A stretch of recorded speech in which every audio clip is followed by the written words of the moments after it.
Ayan mga kabarangay, gagawa tayo ng masarap na recipe. Walang iba kundi ang bangus. Syempre, nakakasawa naman kung lagi na lang prito ang gawin natin. Para lalong mapasarap ang ating kain, agawan po natin ng masarap na sauce ang ating pritong bangus. Ayan. Ayan, meron tayong 2 pirasong bangus. Una-una, hiniwa na rin po natin yan. At syempre, tinimplahan na natin ng seasoning, paminta, syempre asin. At nilagyan po natin ng mga 5 pirasong kalamansi. Syempre, para pangtanggalan siya na rin po yan. Ayan mga kabarangay. So yan, pagkatapos nga nating matimplahan at ayan, at nag-prepare na tayo ng mantika, at bago natin iprito, ikot muna natin sa ating harina dahil unang-una para hindi tayo maging mahirap sa ating pagluluto, dahil pagka ang bangus pag pinirito po ay talagang masyadong matalsik mga kabarangay. Ayan, so ikot po natin sa harina para hindi po siya masyadong matalsik pagka ito ay ating pinirito.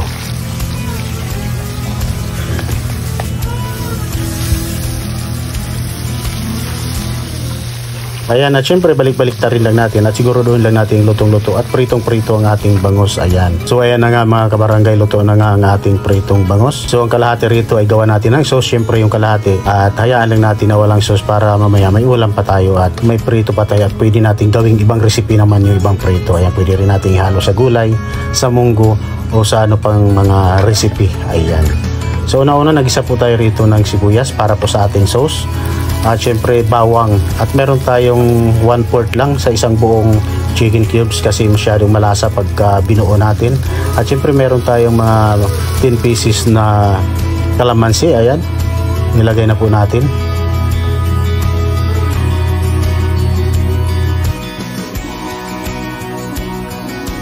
At syempre seasoning, pampalasa mga idol. Ayan mga kabarangay. At naglagay na rin tayo rito ng paminta. At isang sachet na maliit na oyster sauce mga idol. Ayan, lagyan na rin natin. Para na siyang nagpapalasa sa ating sauce. So bangus steak style na simpleng-simple lang po ang hiwa. At ayan, optional, meron tayong 3 pirasong siling labuyo. Optional naman yan kung ayaw nyo lagyan. So walang problema.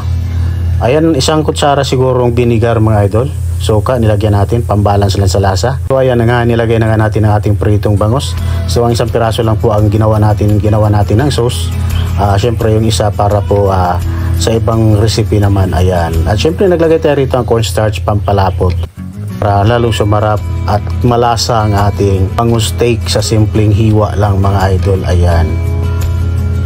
So mas masarap siguro kung marami tayong nilagay rito na sibuyas na puti, kasi yun naman talaga ang nagpapalasa sa ating bangus steak style.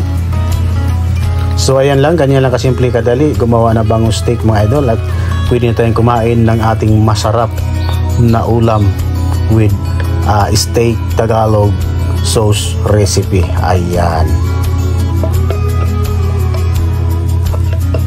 Ayan, tara mga idol, mga kabarangay, at pwede na po tayong kumain at lantakan ng ating bangus steak na talaga namang masarap.